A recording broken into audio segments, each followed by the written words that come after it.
Good morning. I would invite you to review the bio for Dr. Arthur James that's in your packet, but of significance, I want to say that Dr. James was born and raised in Watts, California. He is board certified in both OB-GYN and in pediatrics. His passion and his life work is working with underserved populations. And his real passion is working in the area of health disparities, the work that this conference is all about. His bio will tell you that between 1992 and 1999, he led a community-wide effort in Kalamazoo, Michigan, to reduce Black infant mortality from 29.7 to 10.2 deaths per 1,000 infant births, and that's pretty significant. Kalamazoo, Michigan became one of the few counties in the United States to accomplish the Healthy People 2000 goals in that period. That has been one of the hallmarks of Dr. Arthur James' passion and his work. This morning, Dr. James is here to add a jolt of caffeine to your coffee. Since yesterday, we've been talking about health disparities and conversations about disparities that go back to W.E. Du Bois. Dr. James is here to tell us that in 5 years, our country will acknowledge the 400th anniversary of the arrival of Americans as slaves to the shores of this country. He feels that disparities in birth outcomes represent some of the most egregious remnants of unfairness to people of color that have been experienced in this country. He feels that 400 years is enough. And with that thought, he has launched his mission and his goal of 2019. He challenges us to take the next 5 years to develop a comprehensive plan to present to the nation that leads to the elimination of racial health disparities. And ladies and gentlemen, I'm proud to present Dr. Arthur James this morning.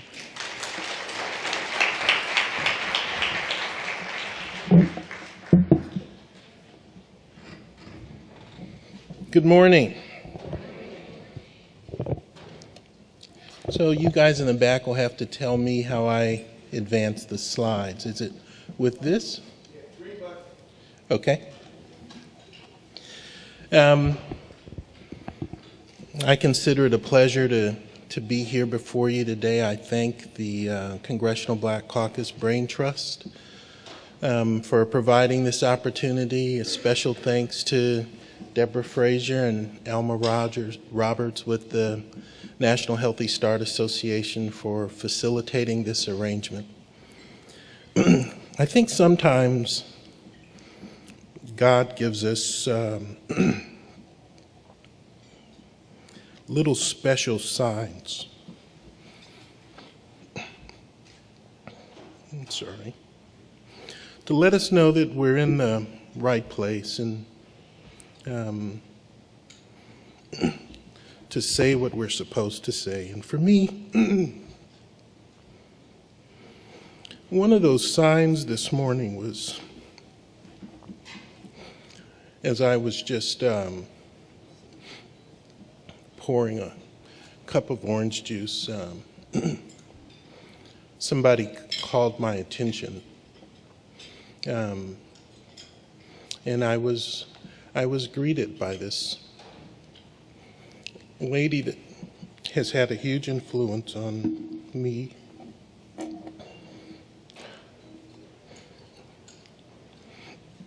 Has added to my courage to stand and say some of the things that I say, who has been a shero of mine since we were introduced. And that person is Dr. Bernadine Lacey. And I just want to acknowledge that.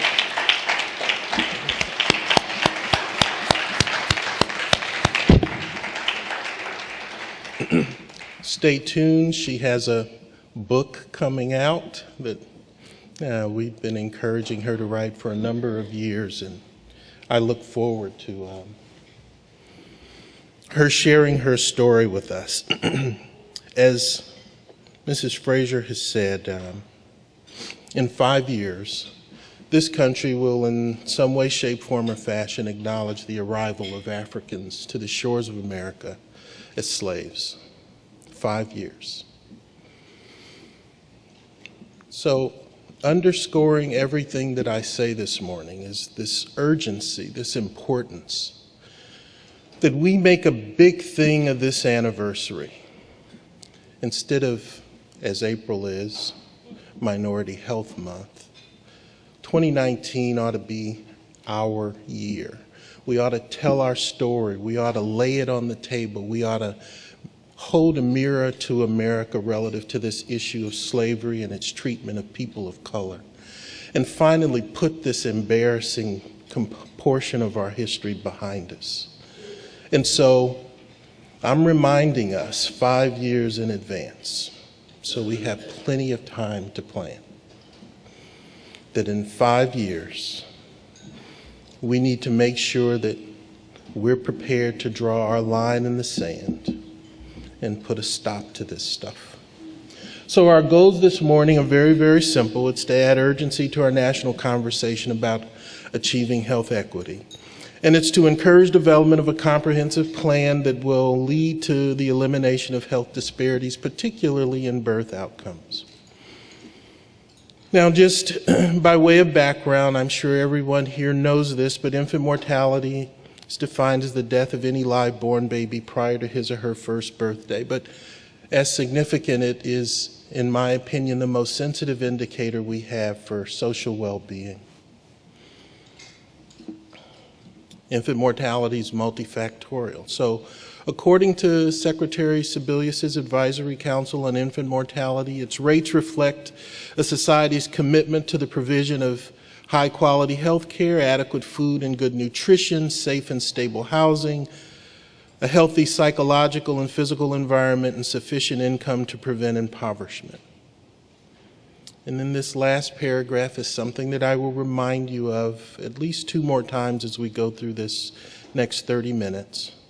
That as such, our ability to prevent infant deaths and to address long-standing disparities in infant mortality rates between population groups is a barometer of our society's commitment to the health and well-being of all women, children, and families. Now, in 2011, this is what our infant mortality rate looked like. So starting on the left, our overall infant mortality of 6.05, white infant mortality of 5.1, black infant mortality of 11.4, Hispanic infant mortality of 5.2. And of course, what jumps off the page is the significant higher disparity amongst blacks relative to the other 2 groups depicted on this slide. Now, as we go through this presentation, I will pay particular attention to the black-white disparity difference, and we'll try to be consistent in representing that data, where for whites in the gray kind of bar, as you see here, and for blacks, the yellow bar. On this slide, the black infant mortality rate is 2.2 the white infant mortality rates, meaning that black babies die in this country at more than 2 times the rate of white babies.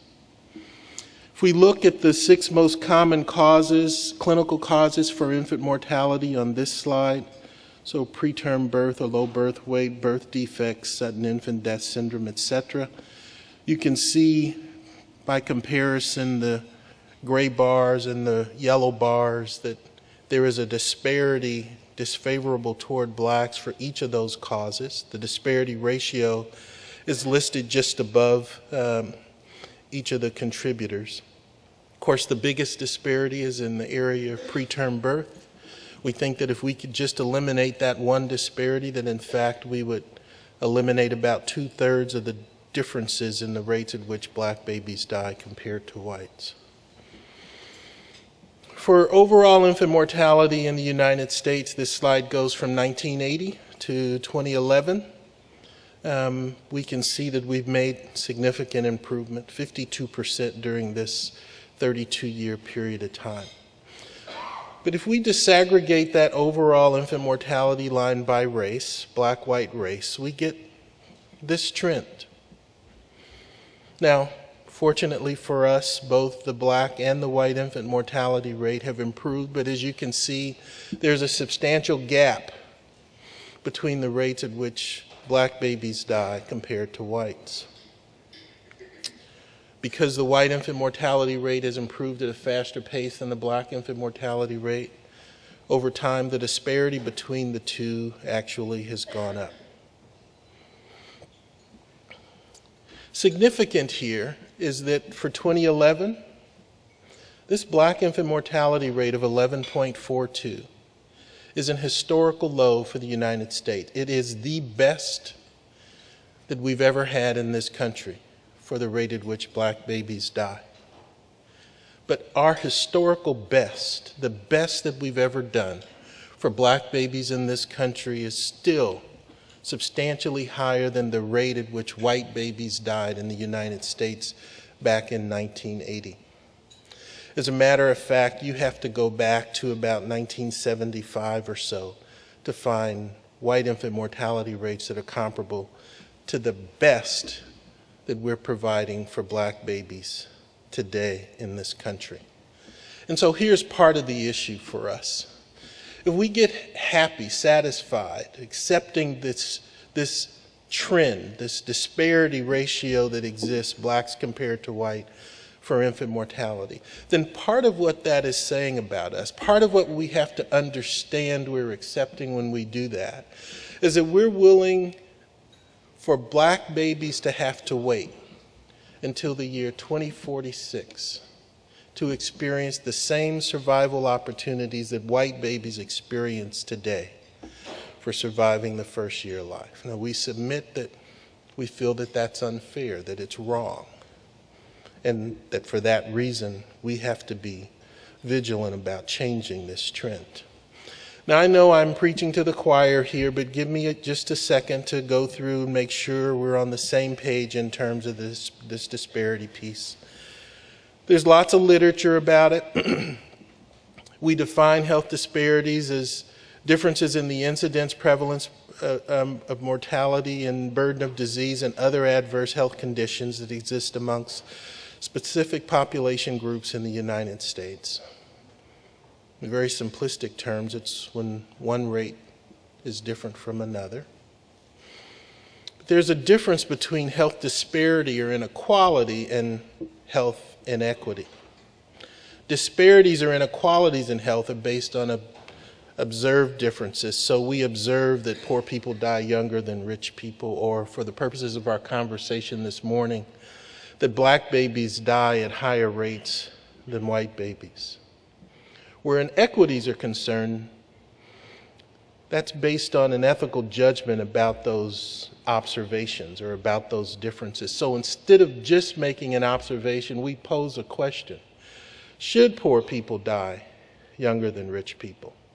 And again, for our conversation this morning, should black babies die at higher rates than white babies?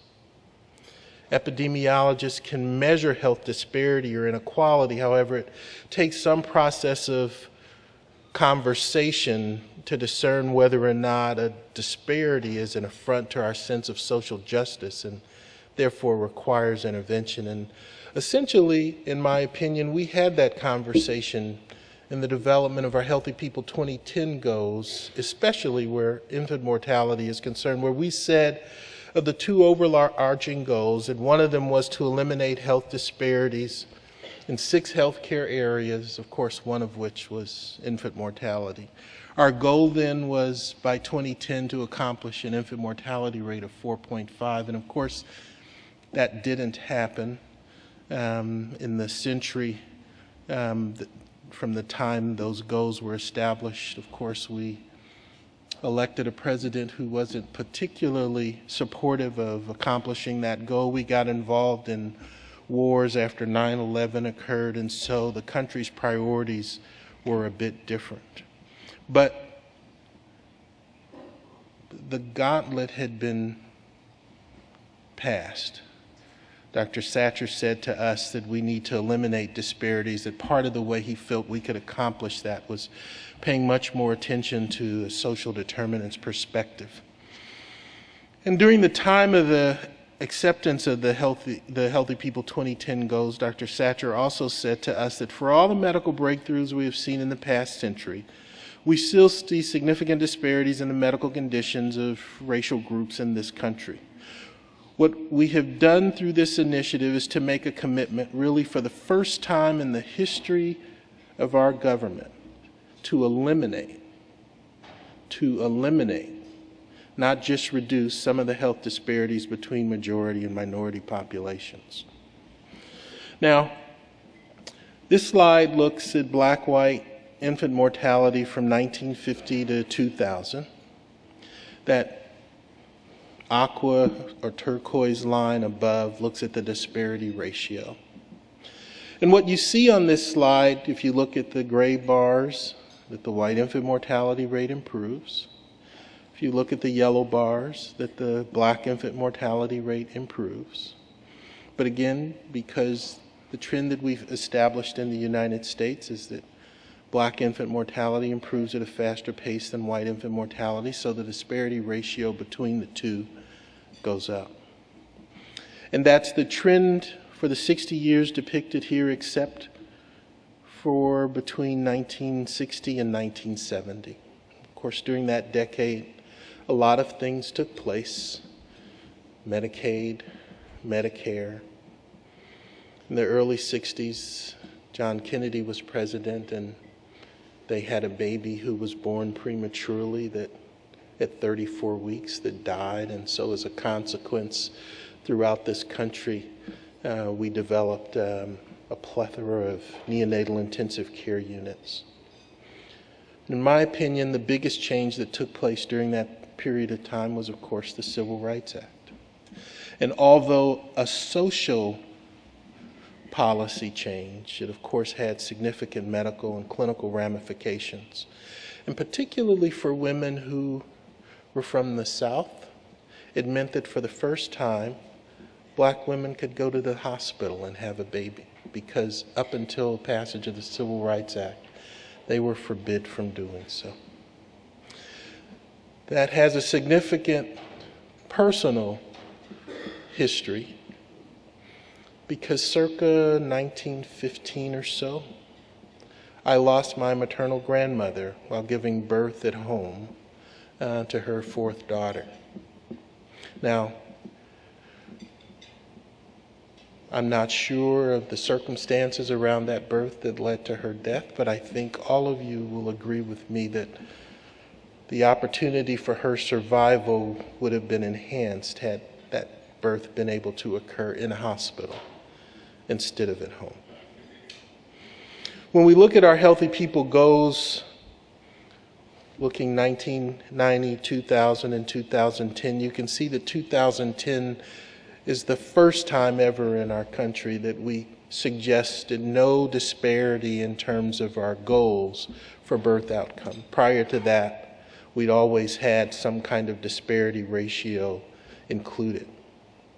And even though for Healthy People 2000, our national goal was a black infant mortality rate of 11, as I stand before you today, our country is still trying to achieve our Healthy People 2000 goal for black infant mortality.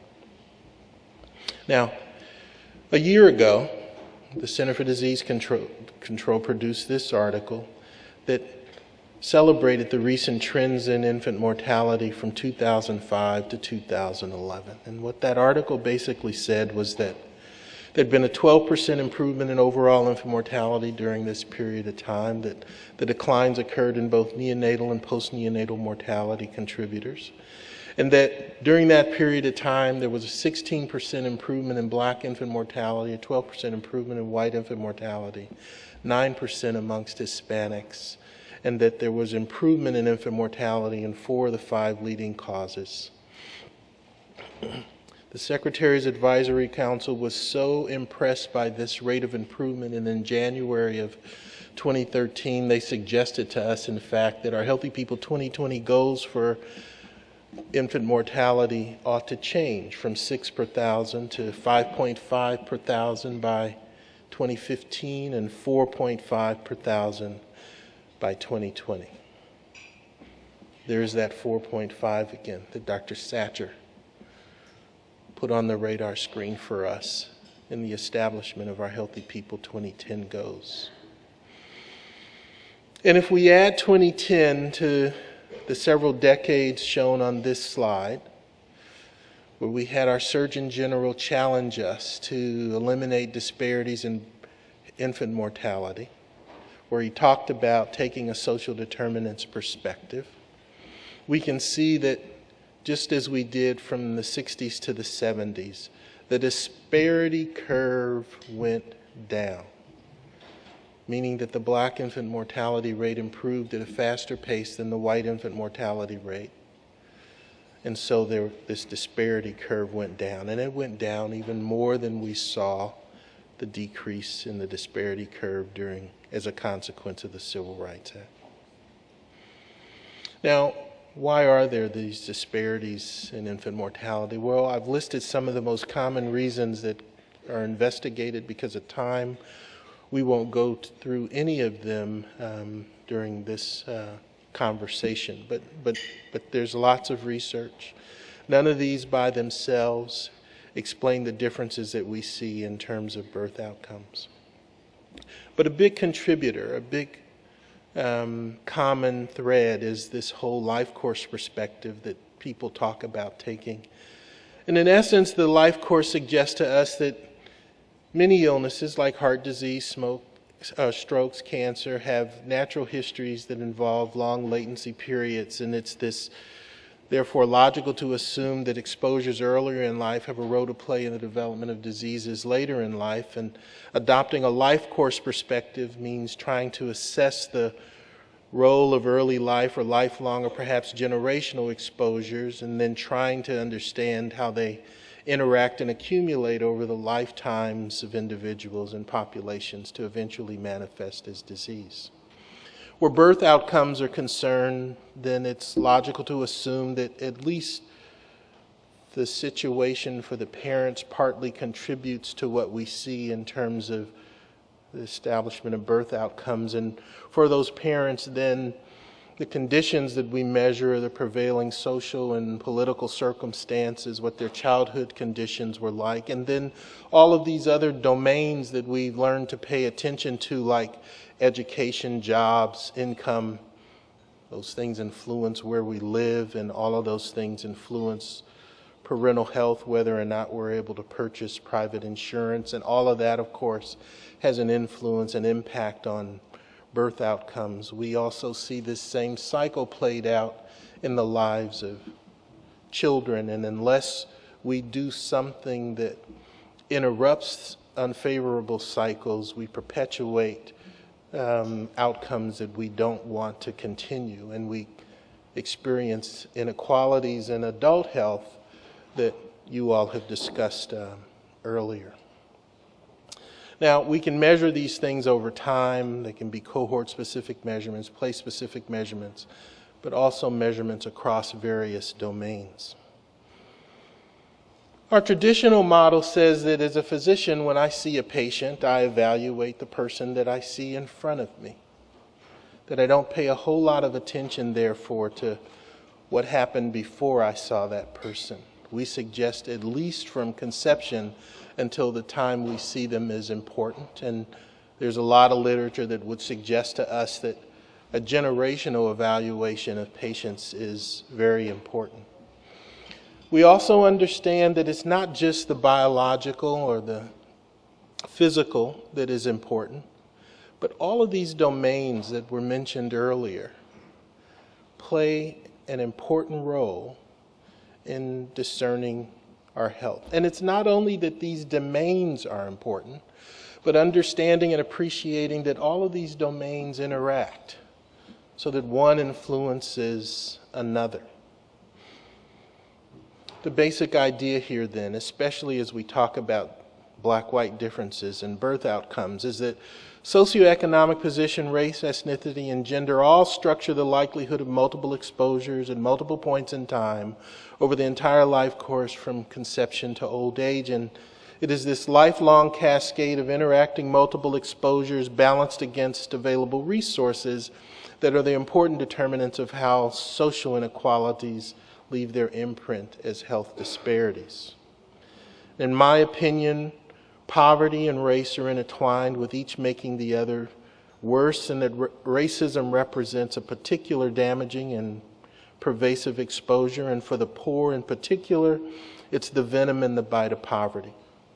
It's intricately woven into every domain of American life and has cumulative detrimental effects throughout an individual's lifetime, across all domains, and of course across generations.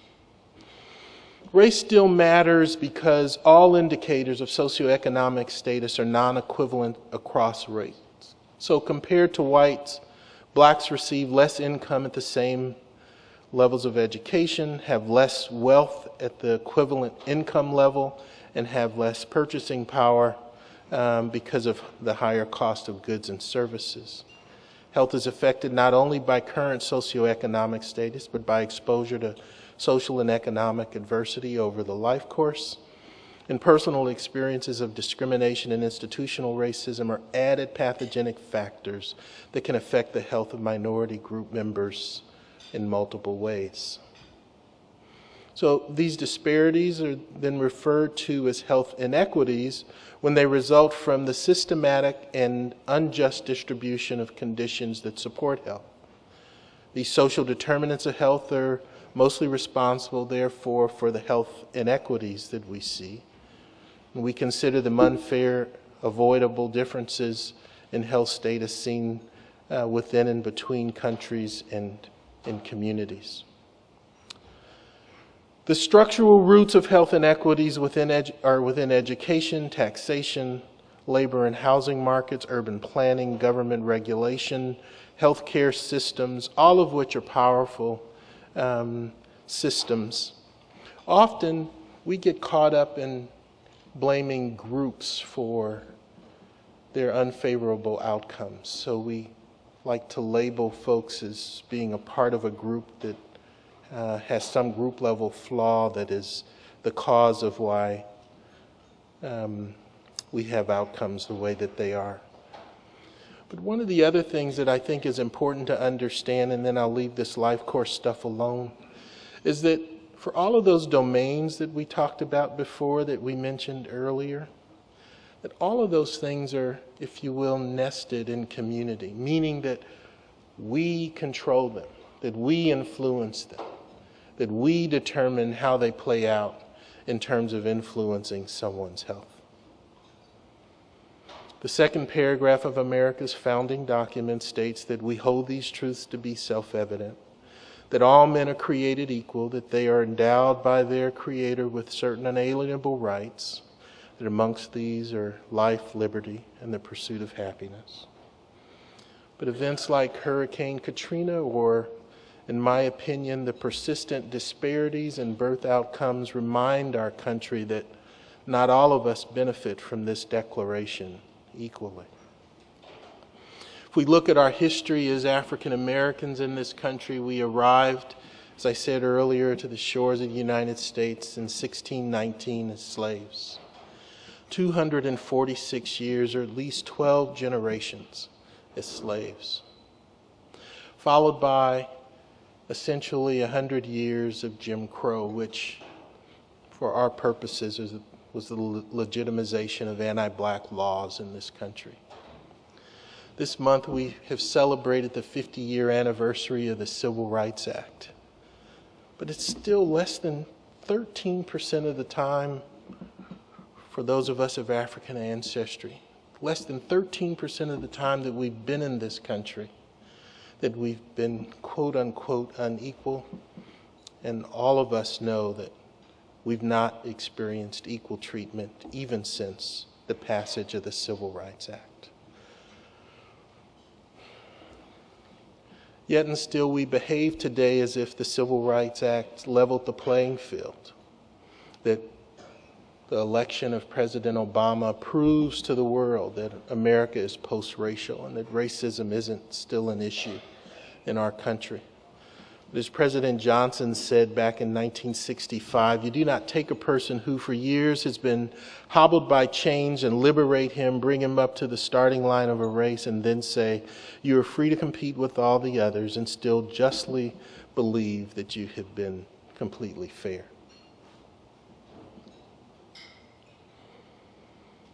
Racial disparities are what they are in this country because we made them that way.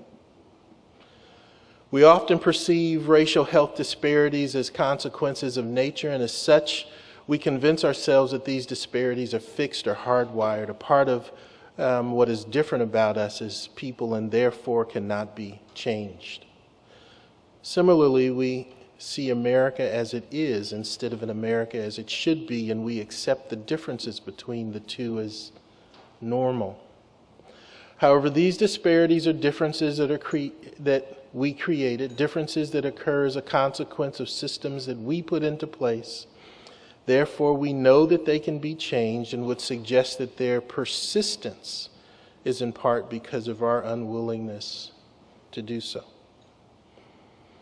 So where infant mortality is concerned, if we continue the way the conversation usually goes and concentrate on the leading clinical causes as our only explanation for the disparities, we miss paying attention to those underlying things that have clinical consequences that help to create the differences that we see in birth outcomes.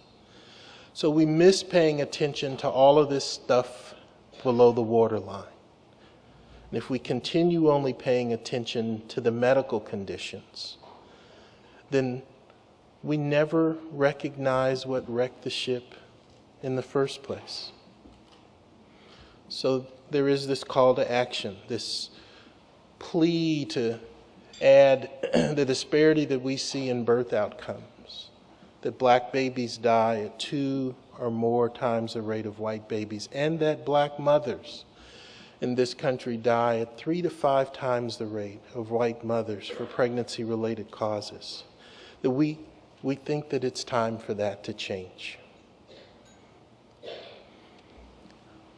For me, 2019, of course, is not just about disparities in birth outcome, but it's about disparities across the board, not just in health issues, because we will never eliminate the disparities that we want to get rid of in terms of health issues if we don't pay attention to those more upstream conditions. And so that's why we're appealing for groups to take this 5-year period of time. 5 years to some people seems like a long period of time, but in my opinion, we need to take this time so that we really sit down, establish a comprehensive plan, and begin to establish the national will to make a difference.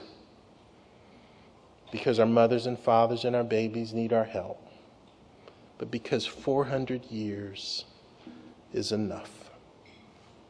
Thank you all very much.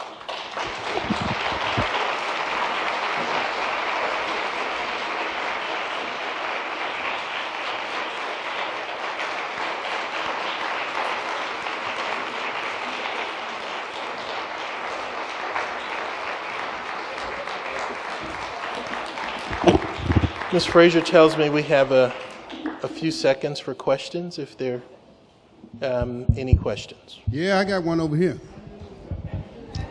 Good morning. Where are you? I'm over here to your right. Okay. How you doing, Doc? Good. I'm pleased to see you again. I saw you at the National Healthy Start Association conference, and I kind of knew your show was going to go on the road. I'd like to encourage you to continue, because I think the issue of setting the date is important, the goal setting. I was concerned and really wanted to get an opportunity for you, and I know since Ms. Frazier as the CEO of the National Healthy Start Association. My name is Salim Al-Nurdin, but my real interest in this is that our organization is one of the sites for Southeast Chicago for the National Healthy Start program, which was committed a community model to reduce infant mortality. One of the things we struggled with, which I think is pertinent to the Minority Healthcare Forum, is that at the level of sites, as we have grown to be in almost every state in the union, we have difficulty in proving that what we do, which is a total community approach, as you dealt with so eloquently about the social, spiritual, educational, political needs of a community, because a community's infant mortality rate reflects the lack of economics, education, and empowerment. That means really being involved. But I wish you would comment, if you could, on what the government is doing now as it looks at it, because it appears to me Gary Puckering has gotten me into this challenging people's mode. I would like to see you be a cement maker and help put together the bricks that exist in our communities and in our country of folk like this to really make a movement, something that can produce something. So I really would like to hear for you to comment about where the National Healthy Start Association and its years of training and development of community leadership could possibly tie in with this health forum and putting people to action, and particularly as the challenge was made earlier in this conference yesterday, because I want to get on to the good news. I really do feel like we can't forget slavery and 100 years and now more of Jim Crow, but some folk recognize that if you forget, then you're going to repeat. So I don't really want to forget. What I really want to do is move forward. And maybe you can comment on that or have some guidance you can give us. Thank you. So let me start with some comments about the National Healthy Start Association, in existence now for over 20 years. And you are correct, their strong suit is grassroots involvement in accomplishing change and improving outcomes. And where birth outcomes are concerned, this is 2010 data when the national overall infant mortality rate in the United States was 6.15. The National Health Start Association project sites, 105 in this country, in some of the most challenged communities in the United States, was able to achieve a national Healthy Start infant mortality rate of 4.78. That's correct. That's a huge accomplishment, and as you've intimated in your question, ought to be part of the foundation, ought to be part of the linchpin, if you will, by which we move forward in improving birth outcomes, particularly in under-resourced communities.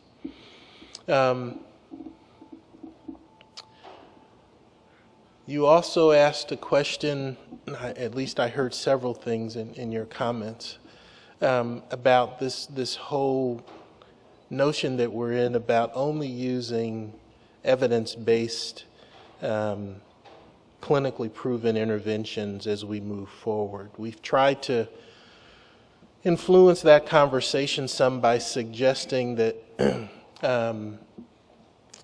that evidence-influenced programs ought to also be included in what we consider, that there's a lot that has taken place that is not represented in the literature, that hasn't been submitted to the rigors of some study, that we know make a difference in terms of outcomes, and we should not throw that stuff away. But I'm going to go back to part of what I said in terms of your comments, that we need to take a period of time where we sit aside, a group of us who are committed to this endeavor, to work earnestly toward developing a template that we put out there, that we challenge our nation to abide by. My light is blinking up here, so I'll take one more question if that's okay. Both questions, okay. Okay. Good morning, Doctor. I've had the privilege of living for 68 years during the term of the 50th anniversary of the Civil Rights Movement with the marches and so forth. I've also had the privilege to travel and live and work in Africa, where many of us are descended from. When I grew up, doctors came to the home to deliver babies, to work with mothers, to teach them. Also, nurses came out to the home.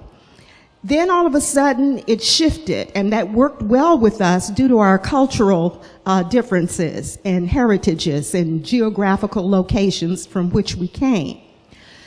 Then it suddenly changed to having the doctor sit in an office, maybe at a hospital or a professional building, and you were required to go to them. And to me, it has not had, as we've been talking about, the outcomes that it should have in terms of making an effort at greater action for physicians, for healthcare workers, for nurses, physicians' assistants. How can we work together in teams to go out into the community, make home visits, etc., to help and to increase infant mortality, mothers' health, etc.? Thank you. All right. Take those questions. Okay. Listen to her question.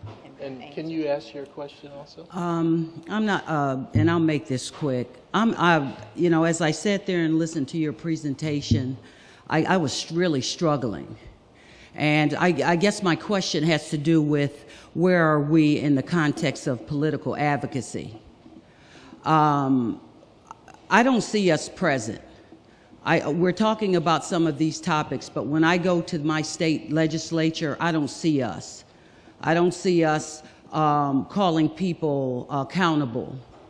We're not making the, when you ask folks, do you vote? They tell you yes, but then you ask them who is in your House and Senate who represents you, and they can't tell you their name. So my question really deals with when do we shift the paradigm between being dependent on federal funds, where many of us are now in jeopardy because we're so reliant on federal funding, but we have yet to tap into the private sector funding. So how do we leverage this conversation, one, about who we put in office and whether they support the initiatives that will save our lives, and what is it that we need to do personally as professionals, particularly when we work under systems who clearly do not support the Black life? Yeah, I think that's a wonderful question. I'm going to start by suggesting it's going to take a lot of more forums like this one, where we bring a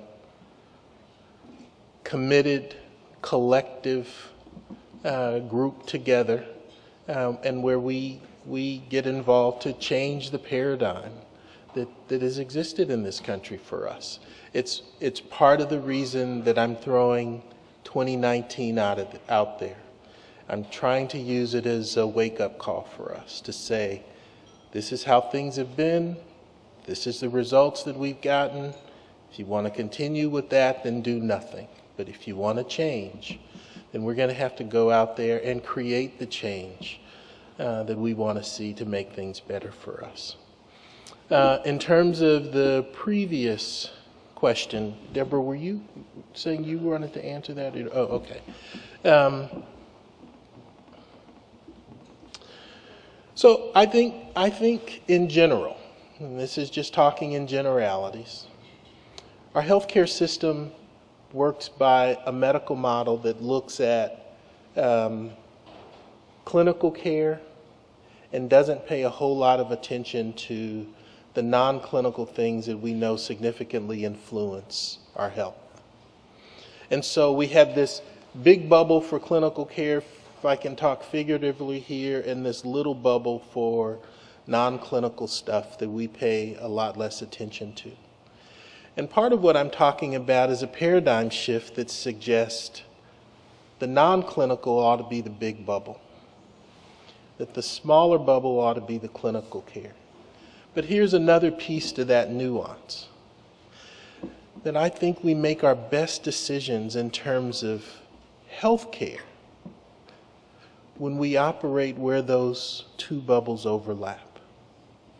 And personally, I think that that's been the secret of the National Healthy Start movement, that it's the secret of managed care, that it's the secret of the nurse-family partnership, where we work in that overlap, where the social and the clinical come together to make the best healthcare decisions for the people that we serve.